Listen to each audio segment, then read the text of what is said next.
आणि मग एकदा शाहू खासदार मैदानामध्ये एखादा पद उतरला टाका तर मग कुस्तीच्या त्या स्पर्धेमध्ये त्या मल्लाला हातात लावायचं नाही, त्या मल्लाला टांगल मारायचे नाही, त्या मल्लाला काय करायचं, कुस्ती कशी होईल खडाखडी करायचं तरी मानव हात घालायला.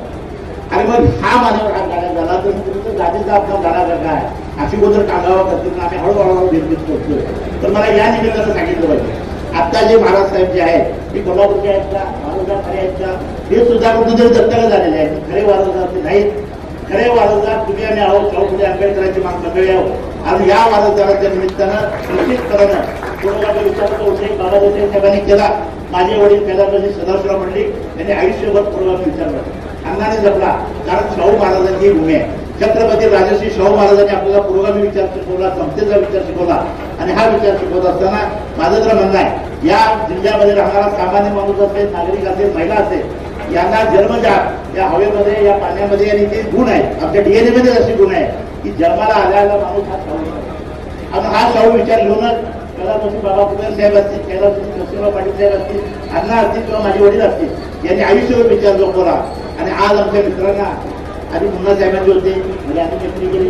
आता आमच्या मित्रांना कालपासून सुचलंय की आता संजय मंडलिक हे हिंदुत्ववाद्यांच्याकडे गेले, प्रतिकारी झाले असं ते म्हणाले. आता खरं म्हटलं तर मागच्या वेळी सुद्धा मी शिवसेना भारतीय जनता पक्षाचा उमेदवार होतो. त्यावेळी आपलं ठरलंय म्हणजे कशासाठी आले होते त्याचं उत्तर सुद्धा दिलं पाहिजे. आपलं ठरलं एवढ्यासाठी की कुणाला जर पाडाव करायचा आणि आपला माणूस कसा निवडून आलो याची प्रवृत्ती आपल्या जिल्ह्यामध्ये कशी मिळवायची एवढ्यासाठी त्यांनी आम्हाला पाठिंबा दिला होता.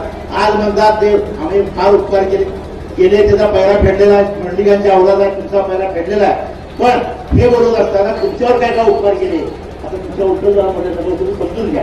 विधान परिषदेला जे आमदार झाले, नगरपालिका नसते तर ते आमदार झाले नसते. गोकुळ जे आलं त्याच्या ताब्यात त्या संजय मंडलिक नसते ते गोकुळ आलं नसतं.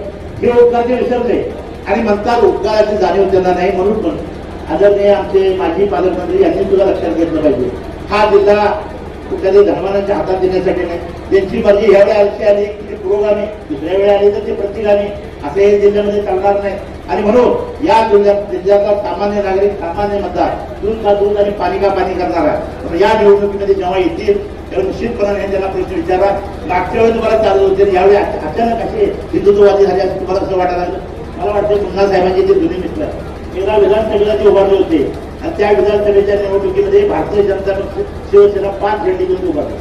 त्यावेळी कुठला विचार त्यांचा होता की हिंदुत्ववादी होते का पूर्वगामी होते का प्रतिगामी होते याचं उत्तर सुद्धा त्यांना विचारलं पाहिजे. एवढ्यासाठी त्यांचा मी उल्लेख केला की खऱ्या अर्थानं महाराज साहेब उमेदवार, महाराज साहेब हा मुखवटा आहे, महाराज साहेब धनी म्हणून उभारलेले आहेत.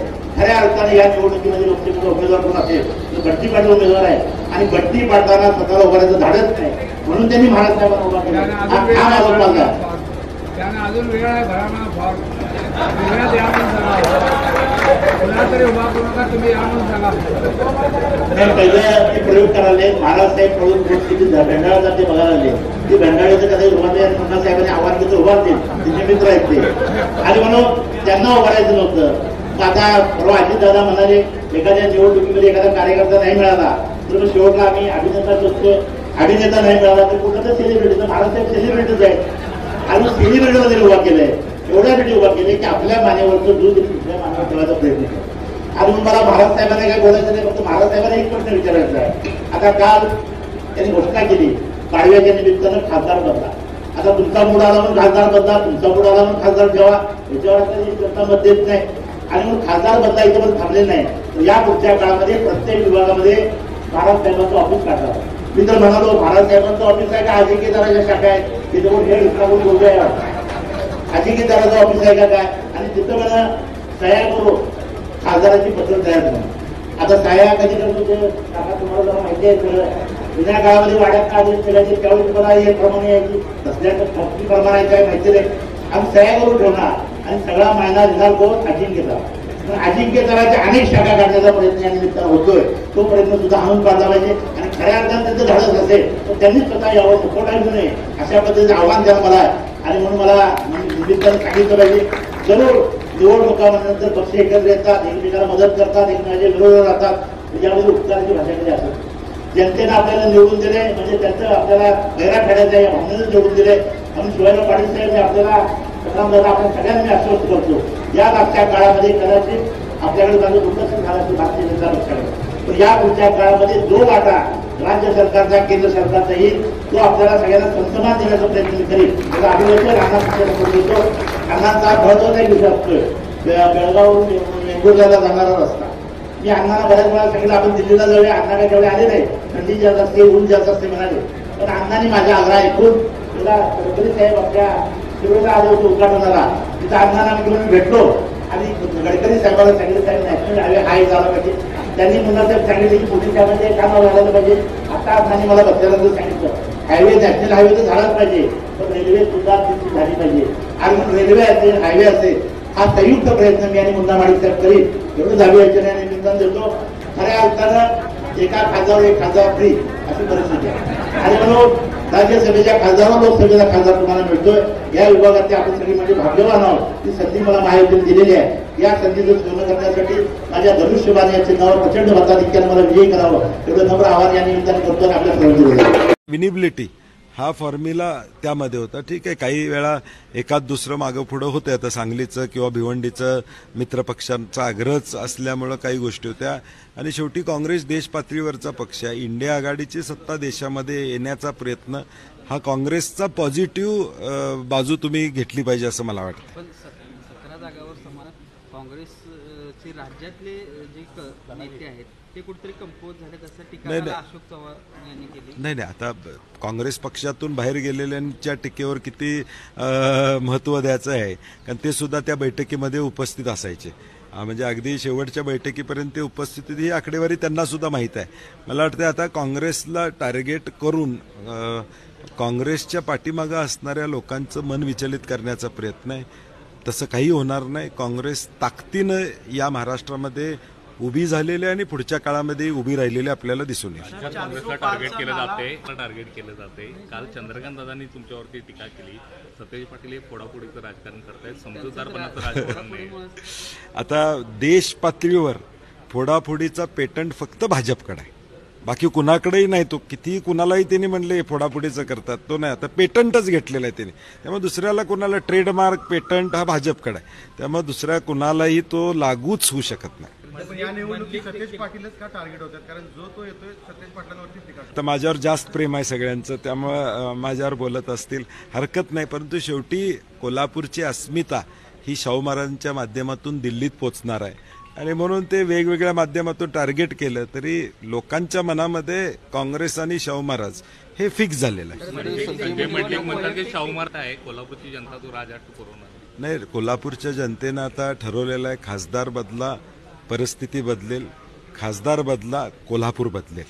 हाच हट्ट कोल्हापूरच्या जनतेचा आहे. खरं तर ही शाहू महाराज असल्यामुळं मी जाणार नाही असं वाटलं होतं टीका टिप्पणीच्या ह्याच्यामध्ये. पण प्रचाराच्या पहिल्याच टप्प्यात नाही, सुरुवात त्यांच्याकडून झालेली आहे. सुरुवात आम्ही केलेली नाही. व्हॉट्सॲपच्या माध्यमातून पहिली सुरुवात ही त्यांच्याकडून त्या ठिकाणी झाली आणि मग त्याला विरोधात आम्ही जिल्हा पोलीस प्रमुखांच्या तक्रार केली. आता शेवटी सुरुवात केली तर मग त्याला चालू होतेच, ते काय थांबत नाही राजकारणात सगळ्या गोष्टी. आरोप होते की तुमच्याकडून सुरुवात नाही. ज्या गावच्या बोरी त्याच गावच्या मग ते आम्हाला पण लागू आहे ना.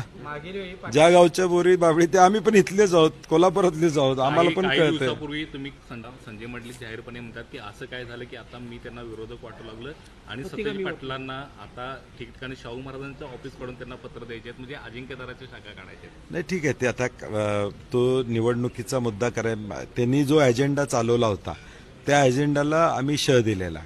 खासदारांचं महाराष्ट्रामध्ये असं कुठेही घडलं असेल मला वाटत नाही. ही पहिला उपक्रम आहे की काँग्रेस पक्षाच्या वतीनं हा राबवला जातो. खासदारांचं ऑफिस आहे प्रत्येक, तो त्यांची अकार्यक्षमता लपवायसाठी ते करतात. ते करू शकले नाहीत 5 वर्ष, म्हणून ते आता त्याच्यावर टीका करतायत. आणि मग ह्याच अजिंक्यताराचा रोल 2019 साली काय होता?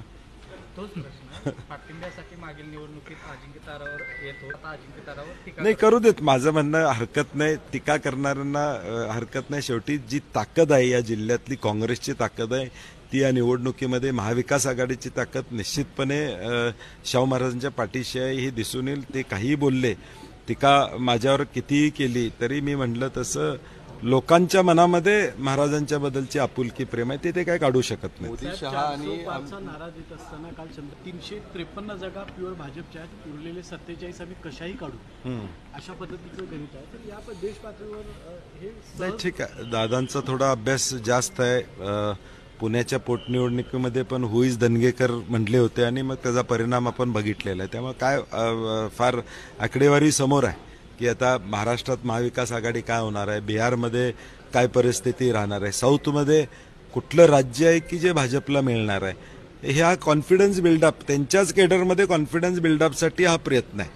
आजच्या आकडेवारीत 214च्या पुढे भाजप जात नाही, ही देश पातळीवरची आकडेवारी आहे. आणि म्हणून हा कॉन्फिडन्स कार्यकर्त्यांच्यामध्येच निर्माण करायचा असेल तर काहीतरी मोठं स्वप्न दाखवावं लागेल, मोठं गाजर दाखवावं लागेल, तर कार्यकर्ते पळतील. आणि म्हणून दादा तो प्रयत्न प्रामाणिकपणे करतात, त्यांच्या प्रयत्नावर शंका घेण्यात अर्थ नाही. मंडलिक म्हणतात की मोदी शहा आणि योगी ज्या त्या पक्षाची जी धोरणं असतात ते त्यांच्या नेत्याला बोलवतात, सभा घ्यायचा प्रयत्न करतात, पण तो कोल्हापूरमध्ये त्याचा काय परिणाम होणार नाही.